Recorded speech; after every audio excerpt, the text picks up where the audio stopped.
The morning light streamed through my bedroom window, casting a warm glow that felt almost comforting.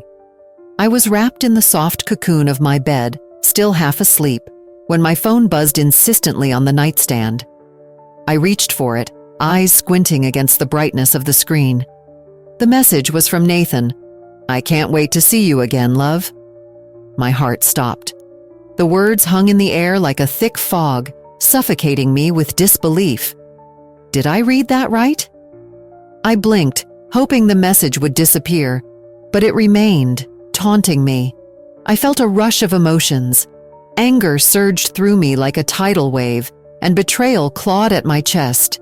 Memories of our happy moments together, laughter echoing in my mind, twisted into painful reminders of what I thought we had. I threw the phone onto the bed, my mind racing. How could he? The man who promised me forever was clearly lost in a web of deceit. I could hardly breathe. My thoughts spiraled, imagining all the times he had smiled at me, all the times he had held my hand and whispered sweet nothings. Did those moments mean nothing to him? Did I mean nothing? With a mix of hurt and determination, I knew I had to confront him. I could not let this betrayal define me. I had to reclaim my narrative. I grabbed my phone again, fingers trembling as I typed a message to my best friend, Sarah. "Can we meet?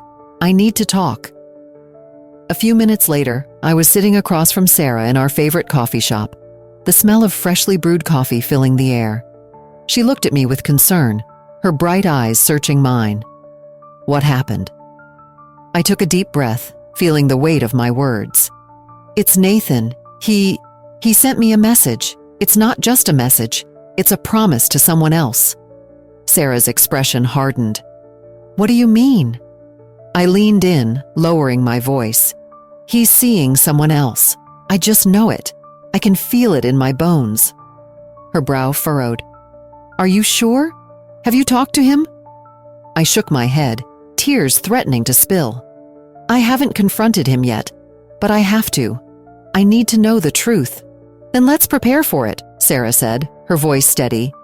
"You need to go in strong. You deserve answers." I nodded, grateful for her support. Together we mapped out what I would say, rehearsing lines that would cut through the confusion and pain. "I need to ask him about Elise," I said, the name heavy on my tongue.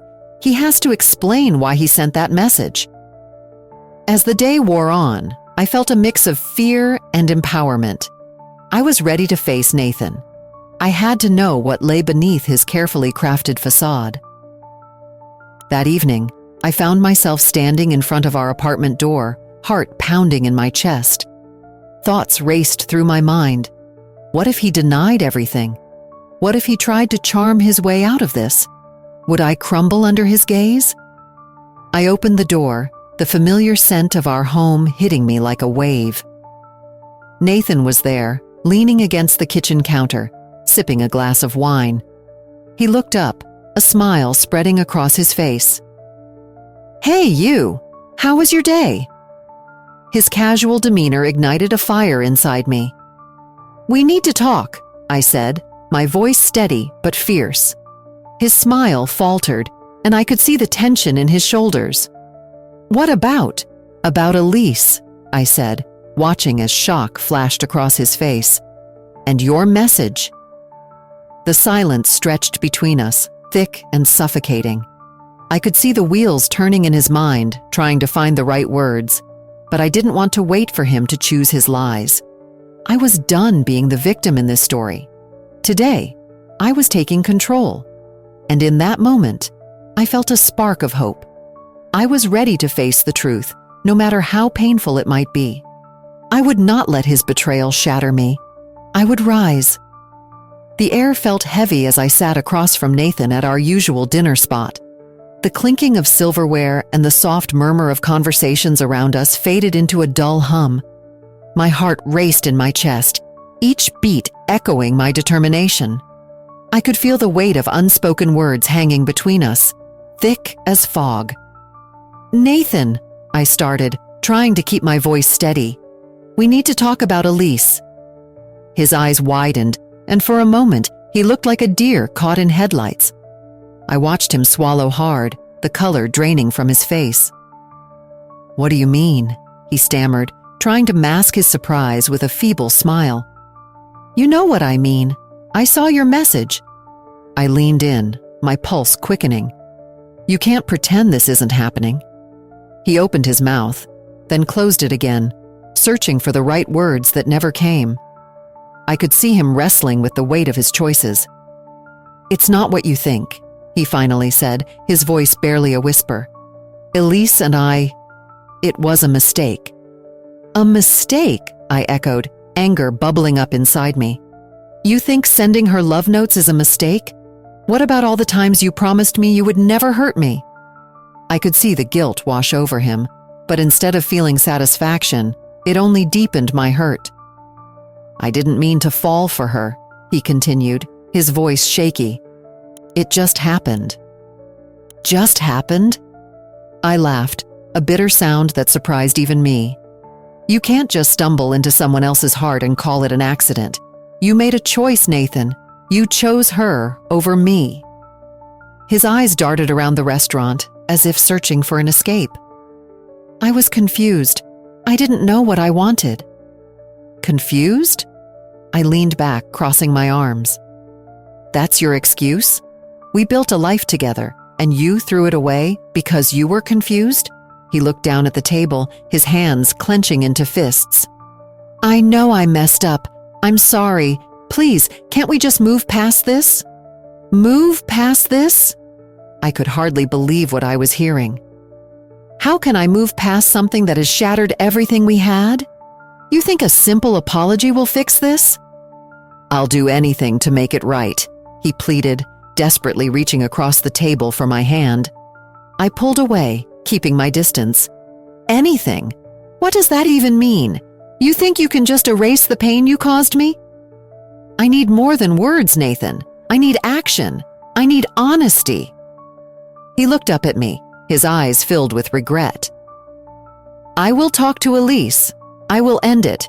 Just give me a chance to prove it to you." I shook my head, feeling a mix of anger and sadness. "You don't get it, do you? Even if you end things with her, the trust is gone. You broke something that can't be fixed." Silence settled between us, thick and suffocating. I felt tears sting my eyes, but I blinked them away. I refused to show him how much this hurt me. "Maybe you should have thought about that before," I said, my voice steady despite the turmoil inside. "I can't be your second choice, Nathan. I deserve more." He looked defeated, and for a moment I almost felt sorry for him. "What do you want from me?" he asked, his voice low. "I want you to understand that I am not a victim in this," I replied, my heart pounding. "I have a choice too. I can either let this define me or take control of my life. Right now, I choose me." I stood up, the chair scraping against the floor. "I can't do this anymore. I need time to think."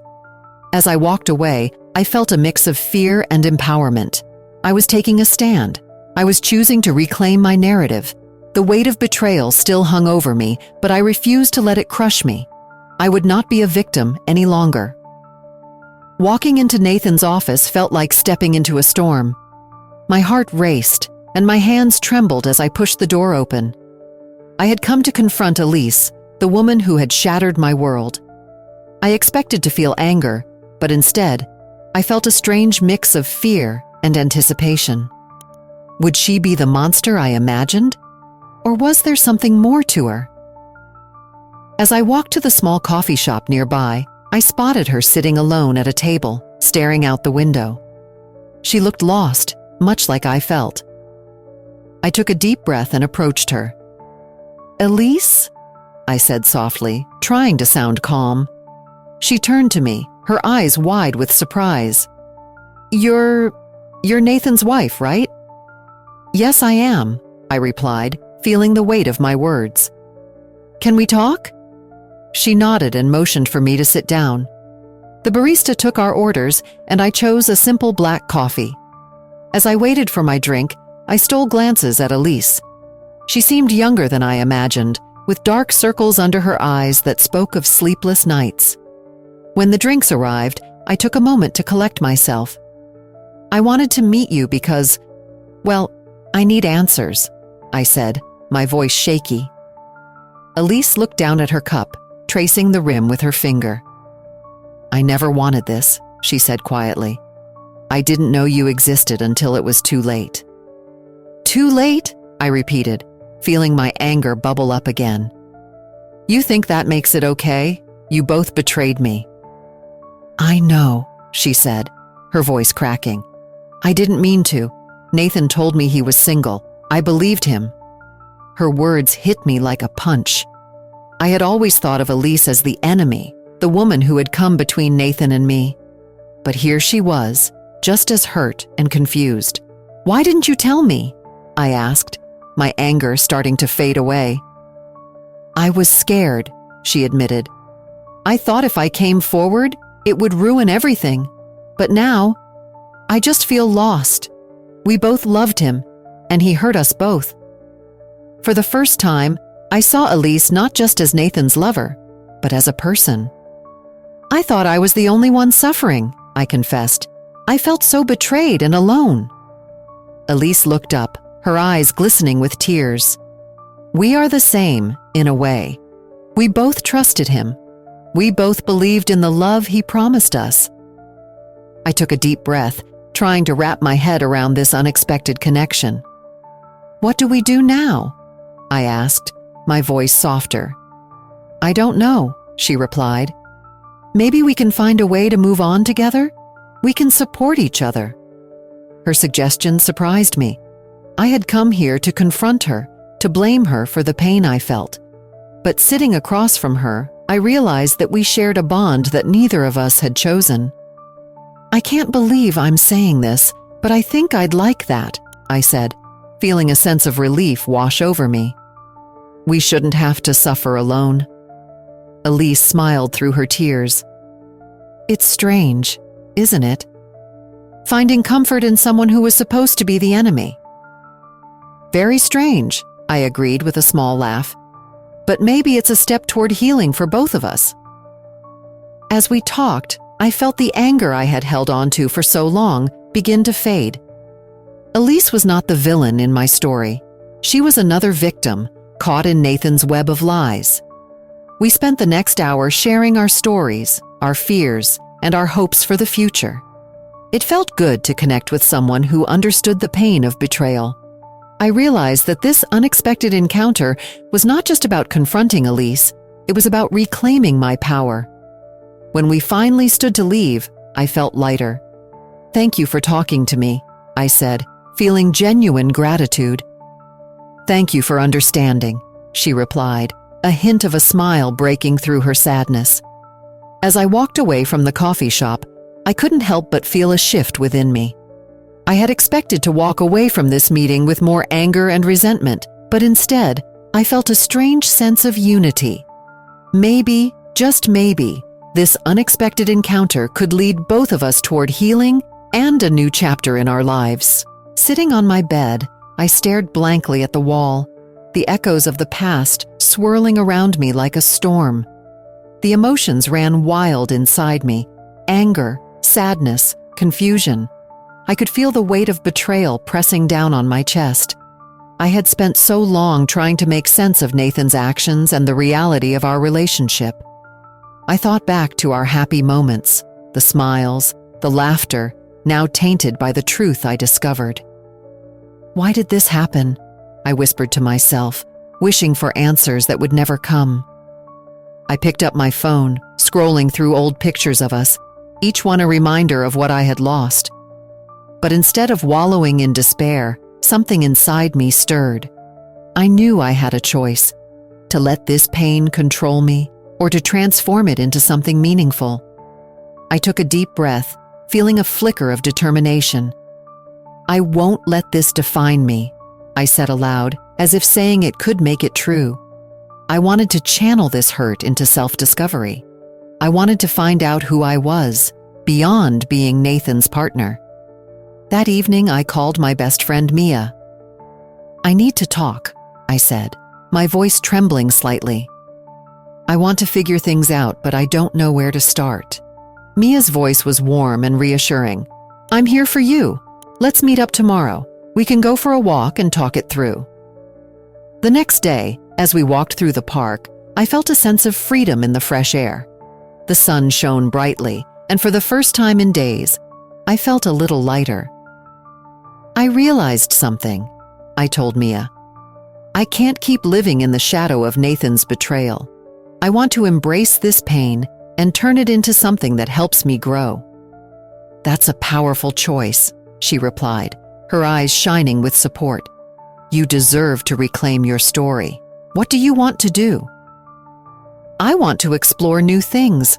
I've always wanted to try painting," I admitted, a nervous laugh escaping my lips. "Then go for it. Let's find a class together. It'll be fun," Mia said, clapping her hands in excitement. As we continued to walk, I felt a spark of hope igniting within me. I realized that leaving Nathan behind was not just about ending a relationship. It was about starting a new chapter in my life. I wanted to be the author of my own story. Later that week, I signed up for a painting class. The studio was bright and welcoming, filled with the smell of fresh paint. As I picked up the brush for the first time, I felt nervous, but excited. The instructor, a cheerful woman named Clara, encouraged us to express our feelings through art. "There are no rules here," she said with a smile. "Just let your emotions flow onto the canvas." I took a deep breath and began to paint. With each stroke, I poured my feelings into the canvas.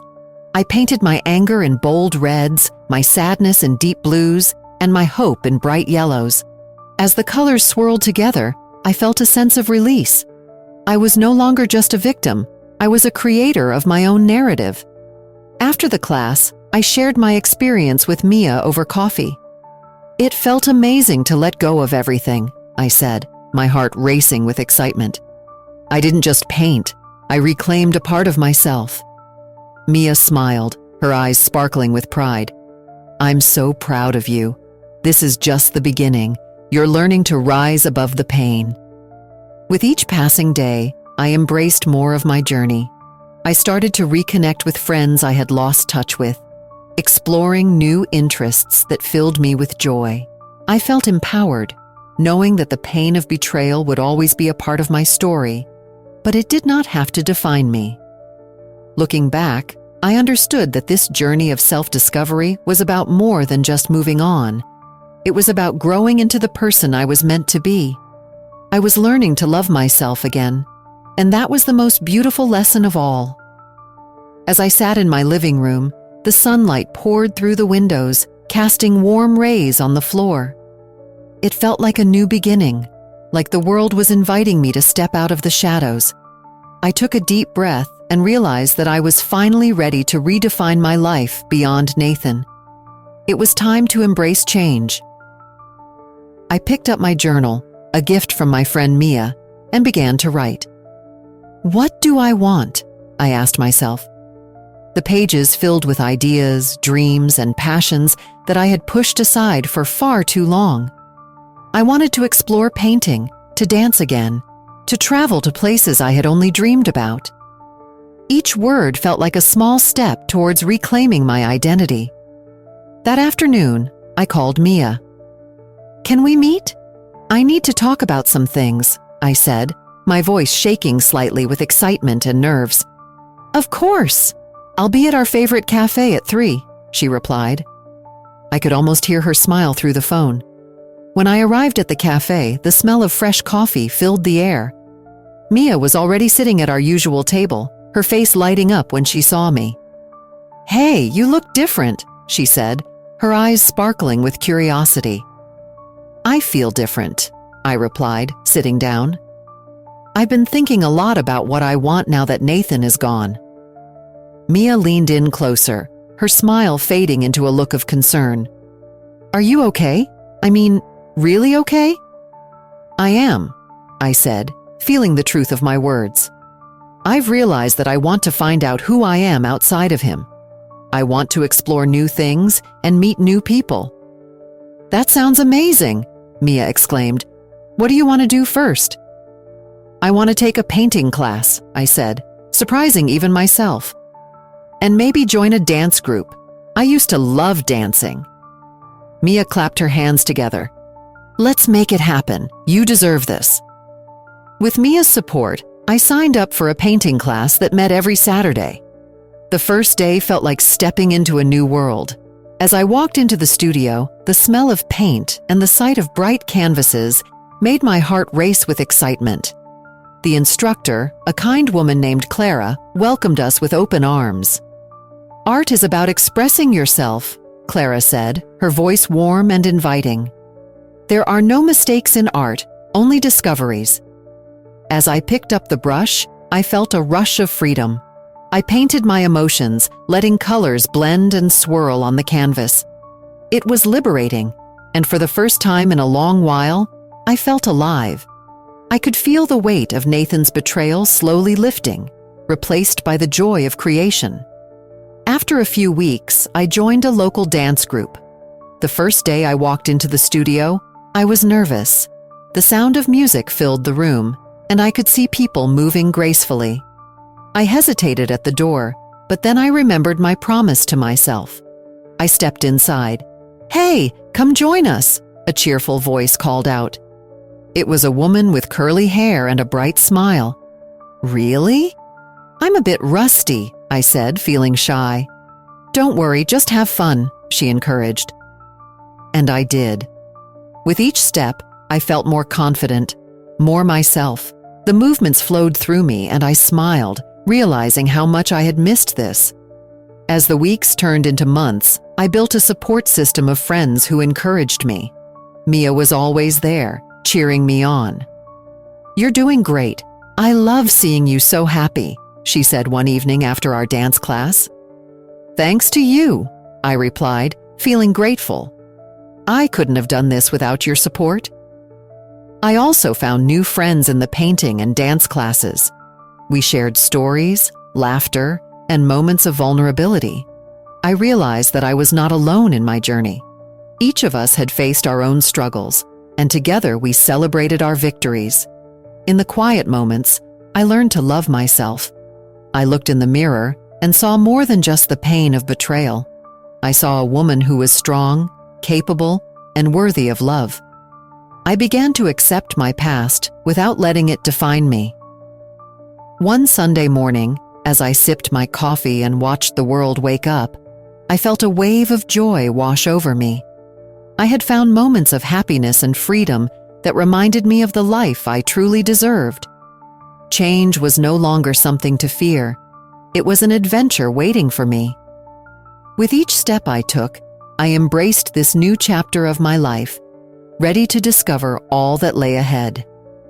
As I stood on the balcony of my new apartment, the sun dipped low on the horizon, painting the sky in shades of orange and pink. I took a deep breath, filling my lungs with the crisp evening air. It felt like a fresh start, a new beginning. I had come a long way since that morning when Nathan's message shattered my world. Now I was ready to embrace the light beyond the darkness. I thought about the journey I had taken. I had faced pain, confusion, and betrayal. Yet here I was, stronger than ever. It was hard to believe that I had once let Nathan's choices define me. I smiled softly to myself, recalling the moment I decided to take my power back. "I am not a victim," I whispered, savoring the taste of those words. They tasted sweet, like honey on my lips. My phone buzzed, pulling me from my thoughts. It was a message from Elise. "Hey, want to grab coffee tomorrow? I'd love to catch up." I felt a flutter of excitement in my chest. It had been a few weeks since we last met, and our friendship had blossomed into something special. I typed back quickly, "Absolutely. Can't wait to see you." The next day, we met at our favorite cafe. The smell of freshly brewed coffee filled the air, and the chatter of other patrons created a lively backdrop. As I settled into a chair across from Elise, I noticed how much more relaxed I felt around her. There was no tension, no hidden agendas, just two women sharing their stories. "Hey, you look great," Elise said, her eyes sparkling with warmth. "Thanks, so do you," I replied, feeling a sense of camaraderie. "I've been exploring some new hobbies lately. It feels good to do things for myself." Elise grinned. "That's amazing. I've been taking painting classes. It's so freeing to express yourself that way." I leaned in closer, intrigued. "Really? I'd love to see your work." "I'd love to show you," she exclaimed. "Art has been my outlet since everything happened. It helps me process my feelings." I nodded, understanding the catharsis that creativity can bring. "I get that. I've started journaling. It really helps me sort through my thoughts."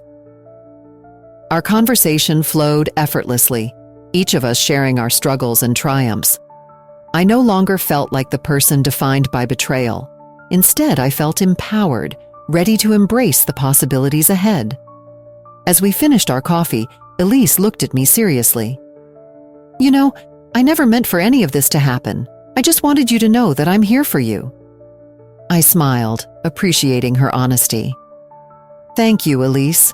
I know we both hurt, but I think we can help each other heal." "Absolutely," she agreed, her expression softening. "We can be a support system for one another. It's nice to have someone who understands." In that moment, I realized how far I had come. The pain of betrayal was still a part of me, but it no longer defined my narrative. My past was not a prison. It was a chapter that had led me to this new friendship and to myself. I felt lighter, as if the weight of my past was lifting. As we walked out of the cafe, I glanced at the sky, now a brilliant blue. "You know," I said, "I used to think my future was bleak after everything that happened, but now I see it differently." Elise nodded. "Me too. I think we can create something beautiful out of all this pain." "Exactly," I said, energized by the thought. "Our pasts don't have to dictate our futures. We can rewrite our stories." We parted ways that day, but I felt a sense of hope. I had not only found a friend in Elise, but also a deeper understanding of the strength within myself. I was ready to live well, to transform my pain into resilience and love. The light beyond the darkness was no longer a distant dream. It was my reality, and I intended to embrace it fully. Share this story if you believe that friendship and resilience can illuminate even the darkest paths. Leave a comment about a moment when you found strength in unexpected places, and subscribe for more inspiring stories like this one.